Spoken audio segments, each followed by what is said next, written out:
Imagine um monge que passa longas horas meditando nas montanhas, tentando dissolver a própria autoconsciência, ou um derviche sufi rodopiando em dança até que a sensação de um eu separado desapareça. Desde a antiguidade, a humanidade buscou intuitivamente a experiência que hoje se chama morte do ego, um estado de perda total da identidade pessoal. Esse fenômeno fascina místicos, filósofos e psicólogos por sua misteriosa contradição. Para alcançar o verdadeiro despertar, é preciso primeiro morrer para si mesmo. Neste artigo, percorreremos a história do conceito de morte do ego, das antigas tradições espirituais até a psicologia da era moderna, investigando como diferentes culturas e escolas compreenderam a experiência transcendental do eu que morre.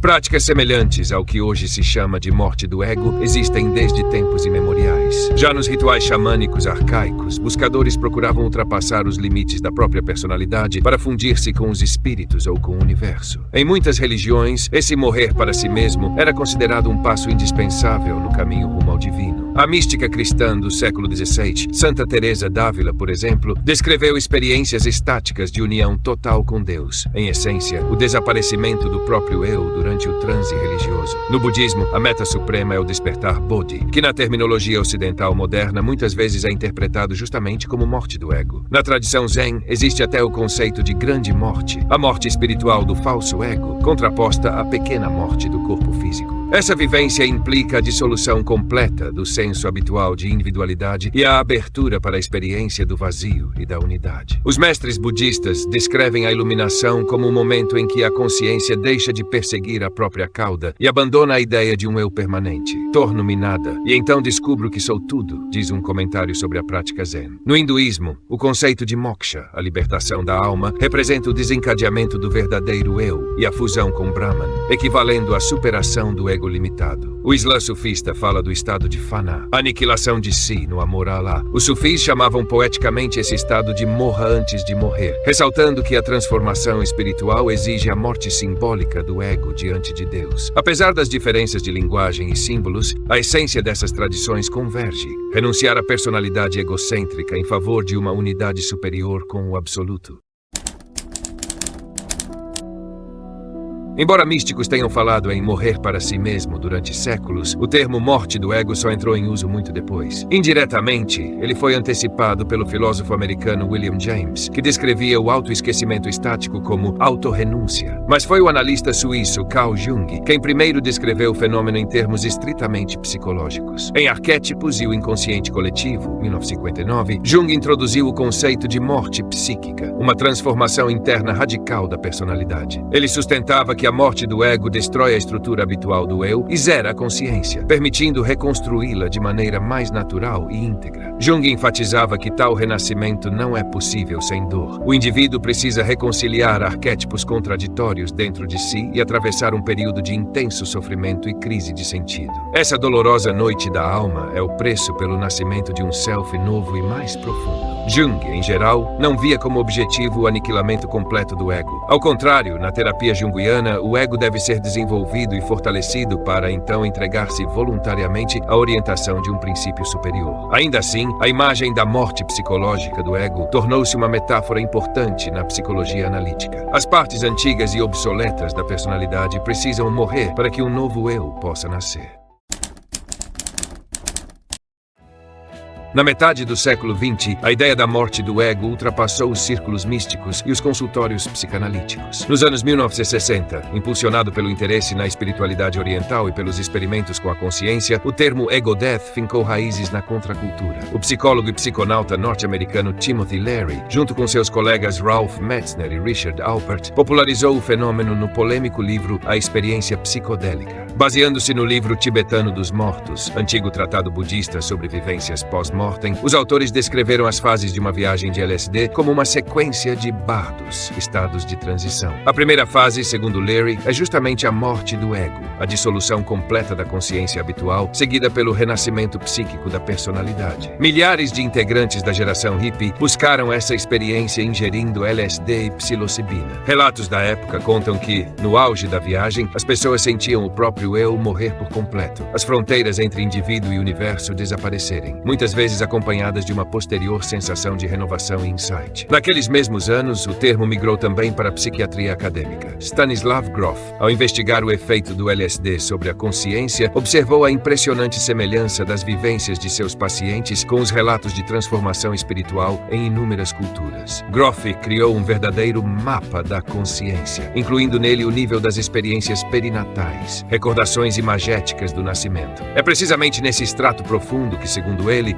ocorre a autêntica morte do ego. A pessoa revivencia as dores do parto, culminando na sensação de aniquilação total do velho eu e na entrada na luz de uma nova forma de ser. Essa experiência de morte do ego constitui uma destruição instantânea e implacável de todos os antigos pontos de referência na vida do indivíduo, escreveu Grof, ressaltando a rapidez e a abrangência dessa mudança de realidade. Para ele, na morte do ego não é a vida que se extingue, mas sim a atitude paranoica e egoísta perante o mundo. Desaparece a ilusão de separação que antes a pessoa tomava por seu eu. Assim, já nos anos 1980, a ciência começava a aproximar-se da mística. Psicólogos passaram a falar em renascimento existencial e em estados transpessoais, referindo-se ao mesmo fenômeno ancestral de ultrapassar os limites do ego. O percurso da ideia de morte do ego atravessa milênios e culturas. Sob diversos nomes, morte espiritual, autodissolução, moksha, fana, transformação psíquica, ela sempre significou uma viragem profunda da consciência, a morte do velho eu para o nascimento do novo. Trata-se de um arquétipo central das mitologias do mundo. O herói desce ao reino dos mortos e regressa renovado. Hoje, esse fenômeno é investigado por cientistas e buscado por peregrinos espirituais, mas, em essência, permanece o mesmo mistério de morte interior e renascimento sobre o qual falaram Buda e os sufis. A história da morte do ego ensina-nos que perder-se não é o fim, mas uma passagem para um modo de ser mais vasto. Como escreveu um sábio, morre antes da morte e verás que a morte não existe. Só esvaziando o cálice do ego podemos preenchê-lo com a infinitude do ser. O que terá de acontecer para que se esqueça por completo do seu eu? No nosso tempo, distante de mosteiros e desertos, as pessoas encontram percursos muito diversos para chegar a esta experiência paradoxal. Uns permanecem horas em meditação, outros lançam-se em aventuras extremas e há quem parta para cerimônias xamânicas em terras longínquas. O objetivo é sempre o mesmo: ultrapassar, nem que seja por instantes, a fronteira do ego e experimentar a dissolução das barreiras pessoais. Se outrora tal vivência era prerrogativa de eremitas e místicos, hoje a morte do ego tornou-se praticamente mainstream entre buscadores da verdade, biohackers e até pessoas comuns em situações de crise. Vejamos as práticas e métodos atuais que conduzem a esse estado, das meditações e técnicas respiratórias aos retiros psicadélicos e às provas limite da vida.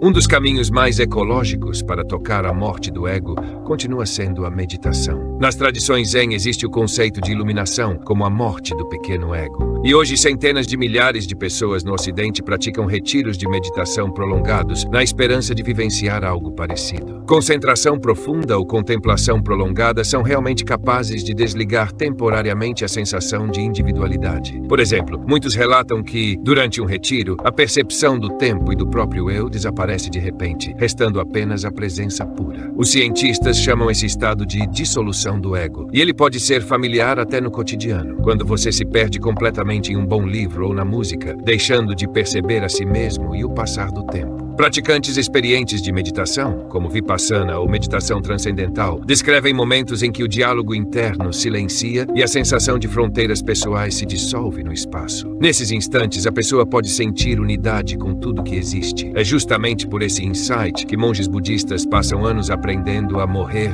permanecendo vivos. Claro que isso não acontece num estalar de dedos. Muitas vezes o meditador precisa primeiro encarar seus medos, demônios, do inconsciente e atravessar uma espécie de crise interna antes que o ego recue. Mas no fim, a prática da atenção plena ensina a soltar o apego a si mesmo. Não à toa os mestres Zen dizem: a prática verdadeira é aprender a morrer todos os dias.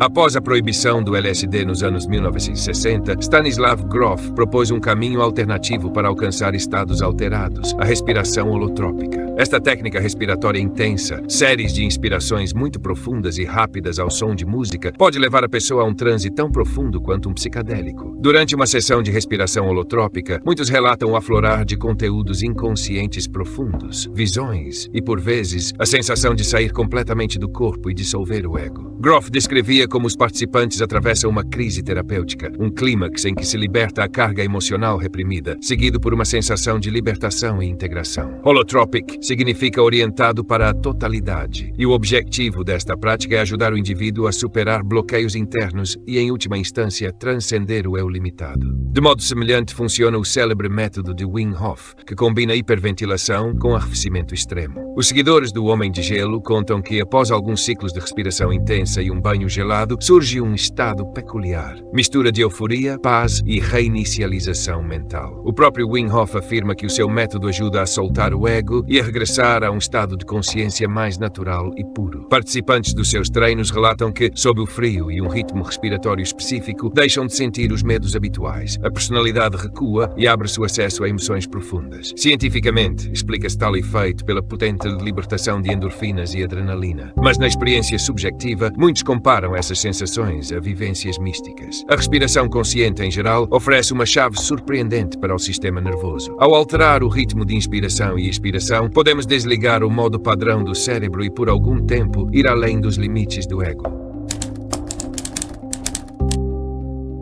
Além da meditação e da respiração, a humanidade sempre procurou experiências de pico na fronteira entre a vida e a morte para se transcender. Diversas práticas extremas podem levar a um desfocar temporário do ego. Há casos conhecidos de alpinistas ou paraquedistas que, diante de perigo mortal iminente, relatam a sensação de sair do corpo e um estado de calma total, como se a personalidade se desligasse ante o infinito. De modo análogo ao mecanismo que suprime a dor sob ameaça, a psique pode, em segundo os críticos, desativar o egocentrismo. Experiências de quase morte são frequentemente descritas como um estado em que a pessoa deixa de se identificar com o corpo. Muitos veem-se de fora e sentem unidade com a luz ou o espaço. Investigadores notam que o próprio parto pode produzir efeito semelhante. A intensidade da dor e da emoção ao dar à luz pode gerar um transe breve, em que o eu habitual desaparece e dá lugar a um profundo sentido de fusão com o processo vital. Culturas tradicionais praticavam rituais controlados de extremo. Certos ritos de iniciação, provas de dor, isolamento ou dança até ao êxtase, faziam o jovem morrer para o antigo ego e regressar como um novo ser. No mundo contemporâneo, versões mais seguras dessas experiências ganham popularidade. A privação sensorial, uma câmara onde se permanece sem som nem luz, flutuando numa solução salina, pode em 1 ou 2 horas dissolver as fronteiras corporais e produzir alucinações semelhantes à dissolução do ego. Alguns alcançam um estado parecido através de jejum prolongado ou isolamento. Por exemplo,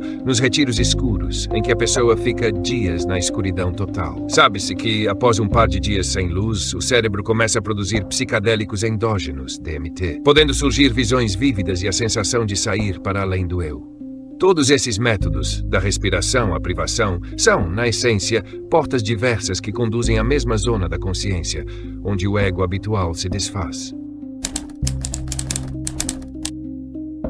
Os psicodélicos e os rituais que os acompanham merecem uma menção especial. Hoje vivemos uma segunda revolução psicodélica. Substâncias como psilocibina, DMT ou mescalina não só estão sendo estudadas por cientistas, mas também são usadas por milhares de buscadores em retiros, terapias e cerimônias. A experiência de morte do ego tornou-se um dos assuntos mais debatidos nesse meio. A ayahuasca, bebida psicotrópica dos xamãs amazônicos, é famosa por provocar nos participantes a sensação de morrer, chegando ao medo real de morte física, antes de chegar a uma fase de iluminação e bem-aventurança. O xamã costuma tranquilizar o participante assustado. Não tema, quem morre é apenas o seu ego. Após atravessar o pânico da perda de controle, a pessoa renasce com a impressão de ter tocado algo grandioso. Em condições controladas, os cogumelos com psilocibina também conduzem com frequência a estados que psiquiatras descrevem como dissolução completa do ego. Voluntários relatam que, no auge do efeito, perdem a noção de si como indivíduos separados e se fundem com o mundo ou com alguma presença divina. Substâncias sintéticas agem de forma semelhante. Doses elevadas de LSD praticamente garantem o fenômeno de ego loss, a perda temporária da sensação de ego. Um traço central dos psicodélicos é justamente oferecer essa vivência mesmo a pessoas sem longa preparação, hackeando os filtros da percepção. Como escreveram Leary e colaboradores, uma viagem bem planejada pode proporcionar ao buscador o primeiro vislumbre da morte do ego, tornando-se ponto de partida para o crescimento espiritual. Hoje existem retiros psicodélicos, por exemplo, com cogumelos na Holanda ou ayahuasca no Peru, em que, sob supervisão de facilitadores, as pessoas procuram deliberadamente experimentar a morte do ego. Contudo, é fundamental lembrar que o psicodélico é apenas uma ferramenta e a profundidade da experiência depende sempre do contexto, setting. Pesquisas mostram que algumas pessoas, durante a dissolução do ego, vivem um êxtase místico profundo e um sentimento de unidade, o chamado componente de unidade. Outras, ao contrário,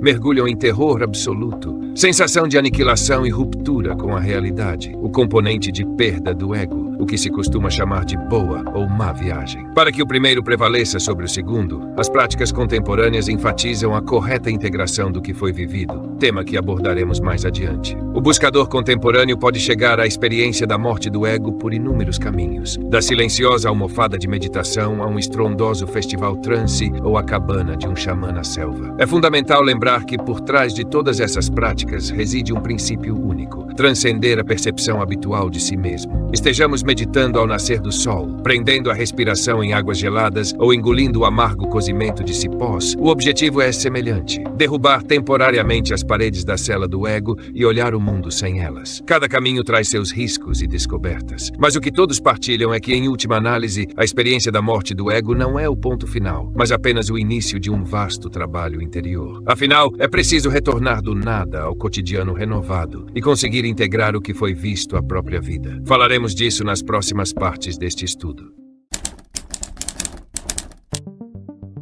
O que acontece no cérebro quando vivenciamos a morte do ego? Esse enigma intrigou os cientistas durante muitos anos. Há apenas uma geração, perguntas desse tipo eram consideradas mais filosóficas do que empíricas. Hoje, porém, os neurobiólogos dispõem de ferramentas capazes de perscrutar o cérebro até mesmo nos momentos de iluminação mística. A fMRI e o EEG abriram uma janela para enxergarmos como se apresenta o eu em nível neuronal e o que ocorre quando ele desaparece temporariamente. Nesta secção, explicaremos cientificamente o fenômeno da dissolução do ego. Conheceremos a Default Mode Network, a rede em modo padrão, vista como o receptáculo neuronal do ego. Analisaremos as experiências de Robin Carhart Harris com LSD e psilocibina. Compreenderemos o papel de neurotransmissores como o glutamato e investigaremos por que o estado de morte do ego pode ser assustador para o cérebro. Tentaremos, assim, conciliar a linguagem dos neurônios com a dos místicos. No início dos anos 2000, neurofisiologistas fizeram uma descoberta curiosa. Quando a pessoa não pensa em nada específico, o cérebro não descansa. Ao contrário, entra em ação uma rede especial de regiões, a chamada rede de modo padrão, Default Mode Network, DMN. Essa rede abrange áreas do córtex pré-frontal, do lobo parietal e outras, um verdadeiro núcleo central da autorreflexão. Simplificando, a DMN é a rede do eu. Ela se ativa por padrão quando não estamos ocupados com uma tarefa externa e passa a gerar pensamentos sobre nós mesmos, reflexões, lembranças e projeções do futuro. É a DMN que, na expressão precisa de Michael Pollan, funciona como o maestro da orquestra do cérebro, colando nosso senso de ego contínuo a partir do caos de sinais dispersos. Quando você se perde em devaneios ou repassa mentalmente uma conversa, é a rede de modo padrão que está ativa. Descobriu-se também que ela costuma ficar hiperestimulada em casos de depressão, ansiedade e conflitos internos, fazendo os pensamentos sobre si mesmo girarem em loop. Não por acaso os budistas descrevem a mente errante como o macaco pulando de galho em galho, possivelmente referindo-se justamente ao tumulto da DMN. Como essa rede se relaciona com a morte do ego? Descobriu-se que em monges experientes em profunda meditação e em pessoas sob psicodélicos, a DMN é suprimida a níveis extraordinariamente baixos. Pesquisas no Imperial College London, sob a liderança de Robin Carhart Harris, mostraram que a psilocibina, o princípio ativo dos cogumelos, provoca uma queda abrupta na atividade coordenada dos nós da rede em modo padrão, praticamente desligando o substrato neuronal do ego. Algo semelhante foi observado com o LSD. Em 2016, a equipe de Carhart-Harris, usando o fMRI, visualizou pela primeira vez o estado de dissolução do ego, o qual se correlacionou com o colapso das conexões habituais da DMN e um aumento de atividade desorganizada por todo o cérebro. Michael Pollan descreveu poeticamente esse efeito. Quando a atividade da DMN despenca, o ego desaparece temporariamente e as fronteiras habituais entre o eu e o mundo se dissolvem. Em outras palavras, o cérebro deixa de projetar a imagem do eu de sempre e, subjetivamente, a pessoa sente o próprio desaparecimento e a fusão com o ambiente. Impressiona que dados semelhantes surjam também em meditação profunda. O neurofisiologista Judson Brewer constatou que em meditadores experientes durante máxima concentração, a rede em modo padrão igualmente se desativa, cedendo lugar a um estado de presença sem pensamento. Assim, em nível neural, a experiência mística deixa de parecer um milagre. Ela resulta de mudanças específicas nas redes cerebrais, sobretudo naquelas responsáveis pela nossa sensação de identidade. É claro que as redes não se desligam por si mesmas. O seu funcionamento é regulado por neurotransmissores e receptores. Sabe-se hoje que os psicadélicos clássicos, psilocibina, LSD, DMT, atuam principalmente através dos receptores serotoninérgicos 5-HT2A. A sua ativação desestabiliza os ritmos neuronais normais, aumentando a aleatoriedade dos sinais. Aquilo a que Robin Carhart-Harris chamou a transição para um regime de alta entropia no cérebro. Em estado habitual, o cérebro é bastante conservador. Com a idade, as ligações neuronais tornam-se cada vez mais rígidas, repetindo padrões familiares, rotinas de pensamento, defesas psicológicas. Alta entropia significa que os sinais circulam com maior liberdade, quebrando percursos habituais. Carhart-Harris descreveu uma escala. Num extremo encontram-se estados de elevada entropia, viagem psicadélica, consciência infantil, inspiração criativa e também patológicos, como o surto psicótico. No outro, estados de baixa entropia, pensamento obsessivo, depressão severa, coma. Pode-se imaginar o ego como o guarda da ordem nessa escala. Quando a ordem é demasiado rígida, baixa entropia, o ego torna-se uma prisão, o que se observa na depressão ou no TOC, quando a pessoa fica presa a uma visão limitada de si e do mundo. Já os psicadélicos elevam bruscamente a entropia, libertando o cérebro da prisão do ego. Surgem novas ligações entre áreas que normalmente não conversam. Nos exames imagiológicos, vê-se que, sob psilocibina, diferentes zonas cerebrais começam a trocar sinais de forma muito mais intensa e imprevisível do que o normal. Isto assemelha-se a um solo ressequido que se revolve. Instala-se o caos por um instante, mas depois podem germinar novos rebentos. Não por acaso, em ensaios clínicos, uma única sessão com psilocibina ajudou a reiniciar o cérebro na depressão, produzindo um efeito terapêutico duradouro.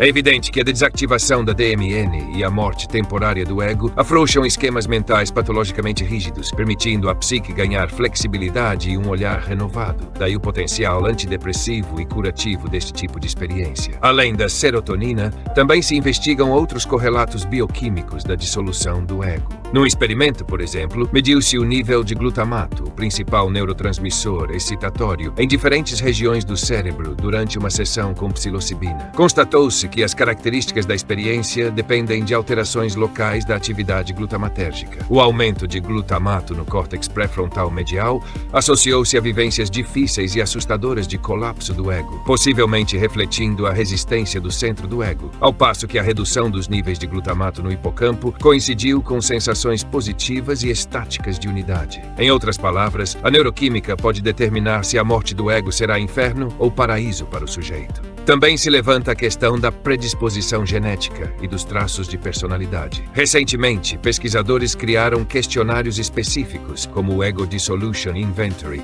para avaliar a tendência de uma pessoa à dissolução do ego. Ao comparar os resultados com características psicológicas, observou-se, por exemplo, que indivíduos com forte capacidade de atenção plena, mindfulness, descrevem seu êxtase mais frequentemente como união e menos como a dolorosa perda do eu. Em contrapartida, alta propensão à dissociação ou imaginação muito vívida pode aumentar a probabilidade de um desfecho negativo. Esses achados vão ao encontro da experiência clínica. A preparação e o set and setting influenciam decisivamente se a vivência de perder-se será traumática ou reveladora.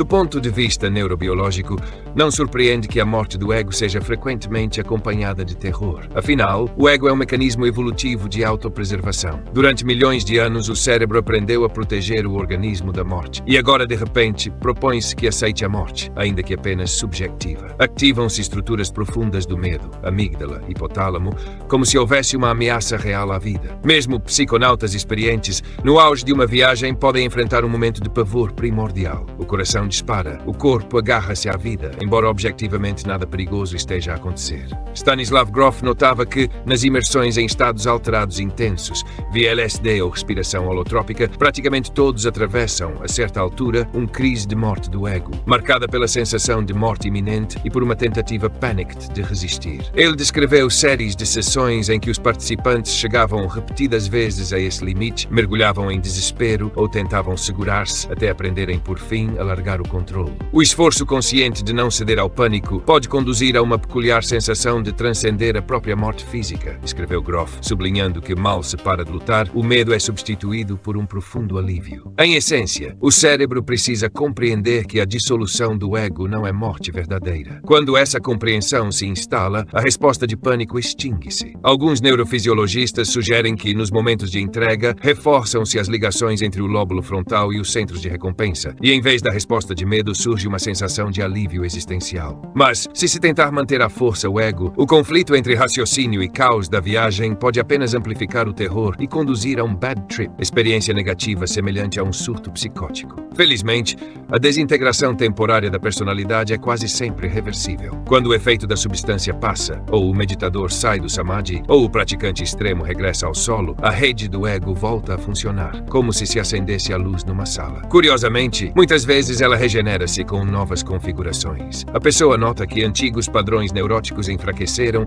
e a sua percepção do mundo se expandiu. A ciência contemporânea apenas começa a desvendar os correlatos neuronais daquilo que os místicos descrevem há séculos. O fenômeno da morte do ego deixa de ser esotérico e passa a ser pesquisado e até aplicado. Compreender seus mecanismos abre portas para novos métodos de tratar a depressão, superar dependências e aliviar medos existenciais. Cada nova descoberta, porém, confirma a sabedoria dos antigos. Para alcançar uma consciência renovada, é preciso permitir que o ego antigo se afaste por um tempo. O cérebro, ao que parece, consegue morrer e renascer com surpreendente plasticidade. E embora a linguagem da neurobiologia fale de redes e neurotransmissores, a essência da experiência continua profundamente pessoal e de difícil descrição. Talvez o futuro traga ainda mais clareza sobre como colocar o cérebro em modo sem ego, de forma segura e dirigida. Por ora, a sabedoria oriental e a ciência ocidental concordam em algo. O ego é apenas um nó na rede infinita da consciência, e ao desfazê-lo, tornamo-nos por um instante o todo.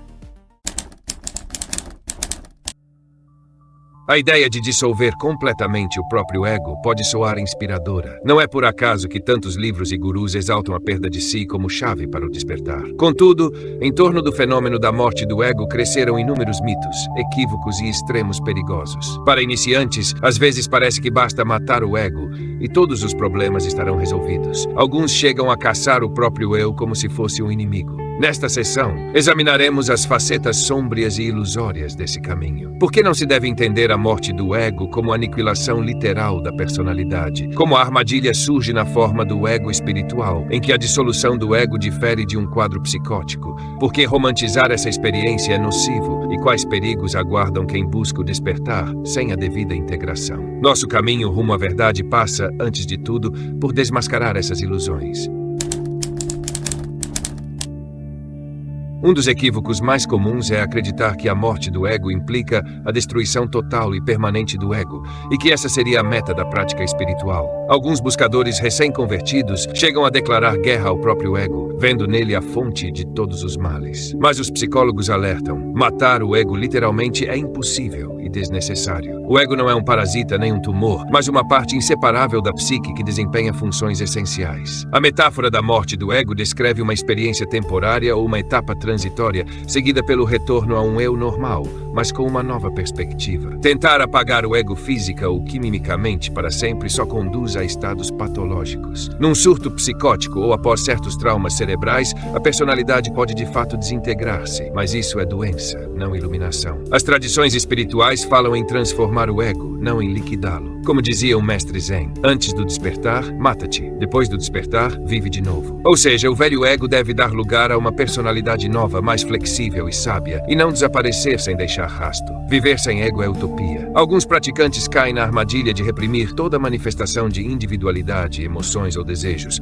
mas isso geralmente empurra tais conteúdos para a sombra, de onde passam a sabotar a pessoa. A ironia é que o impulso de eliminar o ego pode vir do próprio ego, ou melhor, da sua face sombria, alimentada pela vaidade.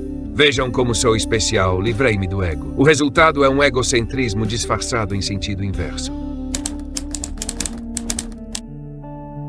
Do equívoco anterior nasce outro problema. Mesmo tendo vivido sinceramente uma morte temporária do ego, a pessoa não está imune ao regresso do ego, por vezes numa forma ainda mais distorcida. Trata-se do fenômeno que os psicólogos chamam de ego espiritual. Depois de um vislumbre de iluminação, em vez de humildade e simplicidade, pode surgir um sentimento de eleição, de ser iluminado e superior aos outros não iluminados. O ego volta com uma nova máscara. A máscara de guru, profeta ou pelo menos de quem conhece a verdade. O ego espiritual entrelaça astuciosamente o sentido de eu com ideias espirituais. Alguém pode apregoar humildade enquanto, em segredo, se orgulha da própria experiência, convencido de que é especial. Como notou certo mestre, o novo ego adopta novas crenças e apegos, tornando-se mais uma camada de resistência sobre os velhos problemas do ego. Assim, uma pessoa pode ensinar os demais, de cima para baixo, a matar o ego, sem perceber que o seu próprio cresceu até a dimensão de um rei da montanha. É uma armadilha perigosa no caminho. Muitas comunidades espirituais deparam-se com este problema quando líderes que se declaram livres do ego caem em vaidade, dogmatismo ou mesmo tirania. O antídoto é a honestidade consigo próprio e um trabalho interior constante. A verdadeira sabedoria revela-se mais na simplicidade e no sentido de humor acerca de si mesmo do que na convicção da própria iluminação. Por isso, depois de matar o egocentrismo no auge de uma experiência mística, é essencial não permitir que ele renasça na forma de um eu iluminado. Como se diz, se encontrares Buda na estrada, mata Buda. O mesmo vale para as imagens que criamos de nós próprios. Outro equívoco comum é confundir a experiência de dissolução do ego com psicopatologia. De um lado, quem vive esse estado de forma espontânea pode se assustar. Será que estou em psicose? De fato, à primeira vista há semelhanças. Durante a morte do ego, a pessoa pode dizer coisas estranhas, perder a orientação, experimentar despersonalização, sensação de eu não existo e desrealização. O mundo parece irreal. Esses fenômenos também aparecem em certos transtornos mentais. A diferença crucial, porém, está no contexto e na duração. Quando a dissolução do ego ocorre de forma controlada, numa meditação, numa sessão terapêutica ou mesmo no auge de um psicodélico e termina com um retorno bem-sucedido à normalidade, trata-se de uma experiência extrema, mas ainda assim saudável da consciência. Se ao contrário, o colapso do eu se prolonga, foge a qualquer controle e vem acompanhado de delírios ou perda de contato com a realidade, entramos no campo da psiquiatria. Pesquisadores distinguem deliberadamente o lado positivo do fenômeno, a sensação de unidade, a vivência mística, geralmente com êxtase, insights, afluxo de amor, do lado negativo, a perda de ego dolorosa, o vazio, o medo de enlouquecer. Este último se aproxima de sintomas de psicose aguda. Por exemplo, na esquizofrenia, alguns pacientes apresentam um desmoronamento das fronteiras do ego, sentem que seus pensamentos não lhes pertencem, que os contornos do corpo se desfazem, etc. É essencial entender que a experiência mística, por si só, não provoca psicose crônica. Pessoas predispostas a episódios psicóticos, porém, podem vivenciar a dissolução do ego de forma muito difícil, exigindo então ajuda médica. Por isso, antes de práticas de imersão profunda, sobretudo com psicodélicos, sempre se alerta. Se você ou alguém da sua família tem histórico de transtornos mentais, é melhor não arriscar. O equívoco inverso é romantizar a doença mental, dizendo que pessoas com esquizofrenia estão apenas em uma morte de ego constante. Isso é falso e perigoso, pois afasta a necessidade de tratamento. Em resumo, a morte do ego não é loucura, mas pode parecer-se com ela por instantes, de modo que é crucial avaliar seu estado com lucidez. Se após uma experiência intensa, a pessoa demora a voltar e sofre de medo persistente, é melhor procurar um profissional, em vez de atribuir tudo a uma crise espiritual. Felizmente, com a abordagem correta, os efeitos negativos podem ser minimizados. Nos meios de comunicação e na internet, a experiência de dissolução do ego costuma ser pintada em tons cor-de-rosa. Descrições belíssimas de união com o universo, promessas de iluminação instantânea, depoimentos vibrantes. Isso gera romantização. Muitos pensam que, bastando viver uma única vez a morte do ego, todos os problemas de vida se resolverão e sobrevirá uma paz interior eterna. Infelizmente, a realidade é bem mais prosaica. Em primeiro lugar, o próprio êxtase pode ser extremamente duro e assustador, algo que os iniciantes frequentemente subestimam. Como já dissemos, não é raro atravessar uma fase de pavor profundo, e nem mesmo o subsequente estado de beatitude está garantido. Em segundo lugar, ainda que alguém viva uma sensação magnífica de união e liberdade, ele inevitavelmente regressará ao estado de consciência comum. Aí surge a desilusão. O despertar acabou e cá estou eu novamente, com todas as minhas falhas. Alguns, incapazes de aceitar isso, começam a perseguir experiências repetidas, aumentam doses de substâncias, mergulham em retiros incessantes. Nasce então uma espécie de dependência espiritual. A vida mundana parece cinzenta e fica-se a ansiar um regresso ao cosmos. Isso traz riscos psicológicos, fuga da realidade e físicos, sobredoses, etc. A romantização da morte do ego pode levar a negligenciar precauções. Por exemplo, alguém toma um psicadélico num ambiente inadequado, sem preparo, e sofre um trauma psíquico em vez de iluminação. Ou conclui que, se eu não existo, já não precisa assumir responsabilidades, arruinando a própria vida social. Histórias de supostos iluminados permanentes também confundem. As pessoas leem sobre gurus que permanecem sem ego 24 horas por dia e acham que há algo errado consigo por terem voltado à percepção normal. É crucial perceber com sobriedade. A esmagadora maioria, mesmo dos buscadores muito avançados, vive na modalidade de ego comum e só acede à sua dissolução durante a prática. Como disse o mestre Zen, antes do despertar, corta lenha e leva água. Depois do despertar, corta lenha e leva água. A vida continua, e crer que uma única morte do ego resolverá todas as questões é pura ingenuidade. Suponhamos que alguém tenha passado com êxito por uma dissolução do ego, numa meditação ou numa sessão psicoterapêutica. Podemos dar o processo por concluído? Outro equívoco é imaginar que a experiência por si só mudará a pessoa para sempre de forma automática. Na realidade, todo o trabalho começa depois. Aquilo que as tradições espirituais chamavam de lavar a roupa depois do despertar, a psicologia moderna chama de integração da experiência. Sem integração, a morte do ego pode ficar apenas como uma lembrança exótica, ou até gerar novos problemas. Por exemplo, alguém viveu um sentimento colossal de unidade e, em seguida, entrou em depressão diante do contraste com a vida cotidiana. Isso ocorre quando os novos valores e visões não são incorporados ao dia a dia. Psicólogos transpessoais ressaltam que é preciso compreender e elaborar a experiência, de preferência com um mentor ou facilitador. No Ocidente, são comuns grupos e especialistas em integração psicodélica, onde se discute como aplicar os insights daquele mundo na resolução de questões psicológicas concretas. Sem esse trabalho, o ego pode reassumir rapidamente o controle, às vezes de forma ainda mais rígida. Há casos em que, após várias sessões intensas, a pessoa, sem processar o vivido, se vê inundada por pensamentos estranhos, ansiedade e desorientação. A psique simplesmente não sabe o que fazer com a nova visão. Integrar também significa cuidar do corpo e do cotidiano. Depois de experiências profundas, são fundamentais descanso, ambiente seguro, talvez atividades criativas, manter um diário, desenhar sonhos e práticas corporais para aterrar. É perigoso sair logo mudando a vida radicalmente. Alguns, ao emergir do insight da morte do ego, correm para largar o emprego ou romper relacionamentos sem avaliar se isso faz sentido. O melhor é esperar até que o estado se estabilize e então tomar decisões a partir de um eu equilibrado. Afinal, o sentido da morte do ego não é fugir do mundo, mas voltar a ele renovado. Se isso não acontece, a experiência, em certo sentido, perde-se. O fenômeno da morte do ego seduz pela sua profundidade e beleza, mas o caminho até ele está repleto de armadilhas ocultas. É crucial lembrar que o ego não é um inimigo, e sim um mestre. Lutar contra ele à força é inútil. Cada mito que examinamos, no fundo, remete a uma mesma lição. Os extremos fazem mal.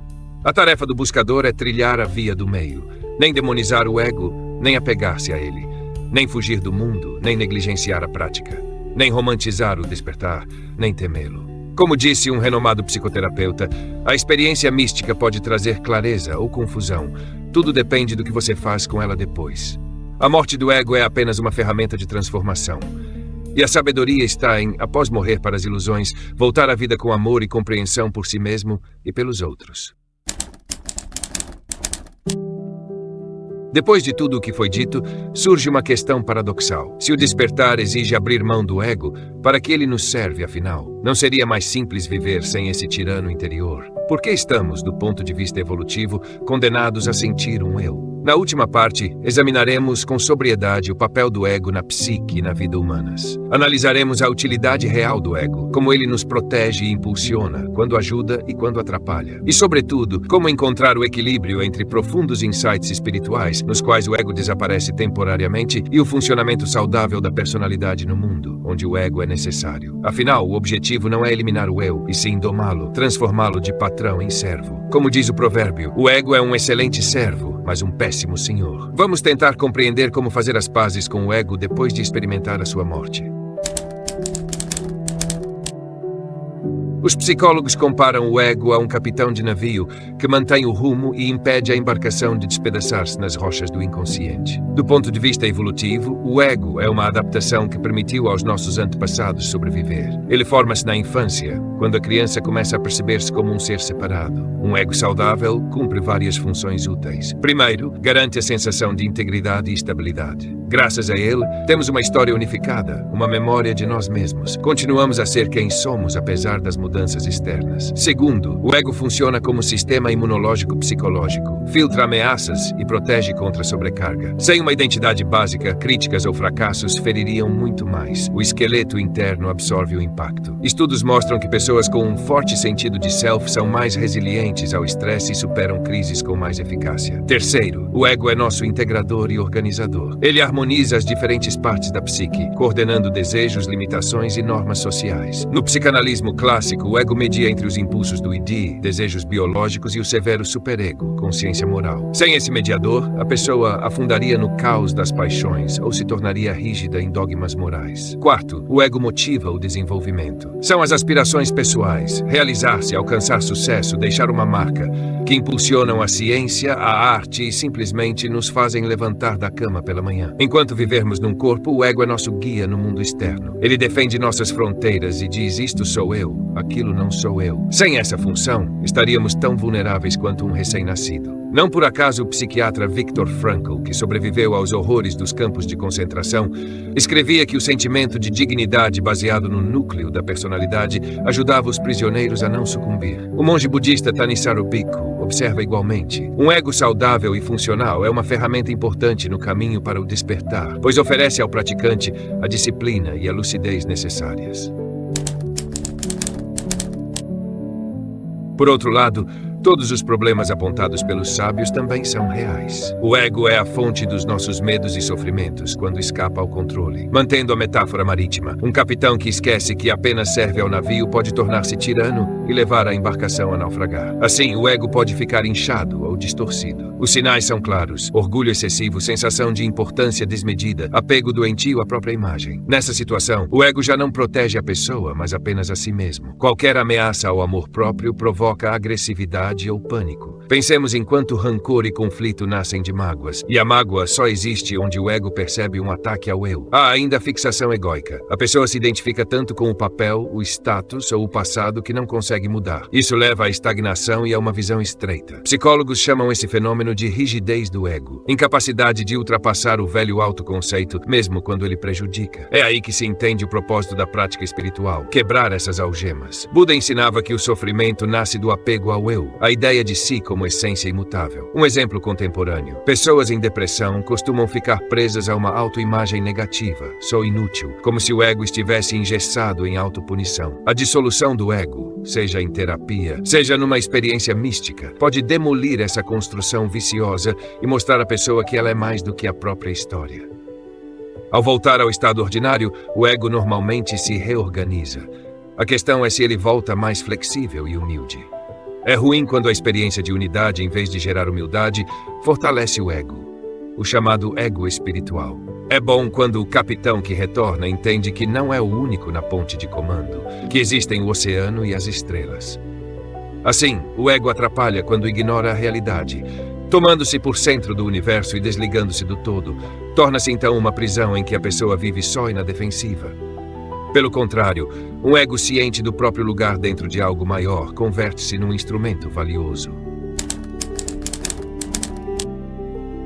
Como conciliar na prática uma experiência espiritual profunda com o ego do dia a dia? Imagine que você atravessou a morte do ego, viu o mundo sem o eu habitual, sentiu a unidade e agora voltou à vida normal. O essencial é não rejeitar o ego, mas também não esquecer o insight da sua relatividade. O ideal é que a dissolução do eu ensine a lidar com o ego de forma mais leve. Sim, ele existe, com seus papéis, ambições e reações emocionais, mas agora você sabe que não é toda a sua essência. Surge um espaço interno, uma liberdade de manobra. Antes você se identificava automaticamente com os próprios pensamentos. Penso, logo sou eu. Agora pode observá-los à distância, reagindo com menos dor. Eis o sinal da integração. O ego permanece, mas já não dita as regras a toda a consciência. Instala-se o que a psicologia chama de estado ego-sintônico, em que os diferentes níveis do seu eu convivem em harmonia. Você continua a desempenhar seus papéis sociais, de pai, profissional, amigo, mas já não se apega tanto à avaliação alheia, nem teme tanto a vulnerabilidade. Paradoxalmente, depois de viver a morte do ego, muitos adquirem um ego mais saudável. Entendem-se melhor, aceitam suas falhas e conseguem rir de si mesmos. Pesquisas indicam que aceitar a própria imperfeição e sentir a interconexão com o mundo reduzem a necessidade neurótica de defender o ego a qualquer custo. A pessoa torna-se ao mesmo tempo mais humilde e mais confiante. Esse objetivo coincide com a psicologia clássica. Erik Erikson descreveu o estágio final do desenvolvimento humano como a conquista da integridade do ego, o sentimento de ter vivido de modo significativo, sem medo da morte. Esse estado é o oposto do desespero e do colapso psíquico na velhice. Curiosamente, práticas espirituais ligadas à dissolução do ego também podem diminuir o medo da morte e aumentar a satisfação com a vida. Talvez o segredo seja que o indivíduo deixa de se identificar inteiramente com a forma ego, percebendo-se parte de algo maior, o fluxo da vida ou da consciência. No fim das contas, depois de tantas buscas, muita gente conclui que o ego é uma ferramenta necessária para que o espírito se manifeste na matéria. A meta não é destruí-lo, mas sim educá-lo e calibrá-lo. Quando funciona bem, o ego não reprime nossa essência profunda. Pelo contrário, expressa no mundo. Como dizia o sábio Ram Dass, o ego é como um escafandro para a alma. É preciso usá-lo, mas sem se confundir com ele. Uma metáfora útil é o domar do dragão. Em cada um de nós existe o dragão do ego. Ignorado, ele ou devora você, quando está inflado, ou o deixa vulnerável, quando é reprimido e fraco. Mas, se domesticado, torna-se força e proteção. Práticas como a meditação são maneiras de fazer amizade com esse dragão. Você o deixa morrer periodicamente, acalmar-se, para depois alimentá-lo do que convém. Autoestima saudável, não soberba. O equilíbrio se revela em coisas simples. Por exemplo, quem integrou a experiência da morte do ego preserva seus limites pessoais. Não permite que outros o manipulem, o ego como escudo, mas permanece aberto, empático. O ego não impede a sensação de unidade. Continua a traçar metas e alcançá-las. Ego como motor, sem transformar conquistas em ídolos nem desanimar com fracassos, pois sabe no íntimo, o jogo do ego é apenas parte de uma jornada maior. Esse equilíbrio é sinal de maturidade. Não à toa, nas tradições orientais se diz que, antes de aspirar ao despertar, é preciso cultivar um ego saudável, uma psique robusta, a taça capaz de conter o oceano da experiência. E os psicoterapeutas aconselham, em vez de matar o ego, melhor canalizar sua energia para criar e construir. Quando o ego serve aos nossos valores genuínos, deixa de ser problema. O paradoxo do ego é que não podemos viver plenamente nem totalmente com ele, nem totalmente sem ele. A consciência pura e ilimitada é sublime, mas o ser humano habita um corpo e uma sociedade, e aí é preciso uma estrutura de eu. Em vez de travar guerra contra o ego, vale escolher o caminho da compreensão. O ego é nosso parceiro na jornada da vida, ainda que às vezes caprichoso e medroso. Ao experimentar a sua morte, ganhamos a chance de construir uma nova relação conosco mesmos, baseada não no medo e no egocentrismo, mas em sabedoria e amor. No fim das contas, o objetivo não é eliminar o ego, e sim enxergar através dele. Como disse um autor, o ego é uma porta. Abra e entrarás no infinito. Mas para isso, primeiro reconheça que a porta existe. Assim, aceitando o ego como parte da experiência humana, não por acaso persona significava originalmente a máscara do ator, conquistamos a capacidade de pôr e tirar essa máscara com consciência. Em momentos de oração ou meditação, podemos deixá-la cair e fundir-nos com o todo, e no cotidiano, voltar a usá-la, mas já sem a ilusão de que ela é nosso rosto verdadeiro. O ego é um bom servo quando ocupa o leme, mas não o trono. E mesmo após 1000 mortes do ego, é importante lembrar: enquanto formos humanos, sempre haverá um eu com quem precisamos ser amigos e que de tempos em tempos devemos deixar em liberdade.